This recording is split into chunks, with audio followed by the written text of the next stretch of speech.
মাননীয় প্রধানমন্ত্রী তারেক রহমান স্যারের কাছে আমার একটা আবেদন থাকবে যে নারীর ইজ্জত বা নারীর বিষয়টা বাস্তবায়ন করতে গিয়ে কিছু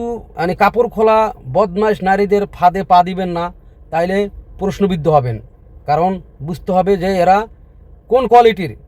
নারীদেরকে পুঁজি করে চাচ্ছে যে রাজনীতির মাঠ কীভাবে ঘোলা থাকে, বাংলাদেশ কীভাবে অশৃঙ্খল পরিবেশ থাকে, সেই জিনিসটাকে বাস্তবায়ন করতে চাচ্ছে। তো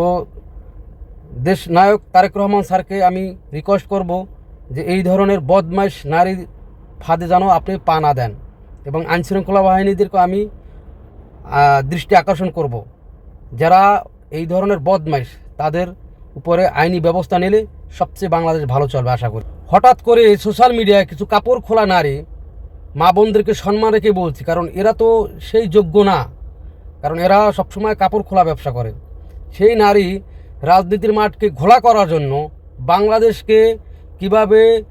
সবসময় অরাজকতার ভিতরে রাখা যায় সেই কর্মকাণ্ড করার জন্য যারা নারীদেরকে পুঁজি করে, সম্মানী মা বোনদেরকে পুঁজি করে যারা রাজনীতির মাঠকে ঘোলা করতে চাচ্ছে, সেই নারী একজন জামাত ইসলামের নিবন্ধন বাতিল চেয়ে সে সংবাদ সম্মেলন করেছে, সাংবাদিকদেরকে কিছু টাকা পয়সা খাইয়ে, কারণ নাইলে তো সাংবাদিক এর পায়ে ফাঁদে পা দিবে না, চাচ্ছে ভাইরাল হওয়ার জন্য। তো অবশ্যই বলবো ওকে সবাই বয়কট করেন, কারণ আঙ্গুল ফুলে কলা গাছ হয়েছে, একটার পর একটা ভাতার খাওয়ার পরে এখন আবার আর একজন ধরেছে,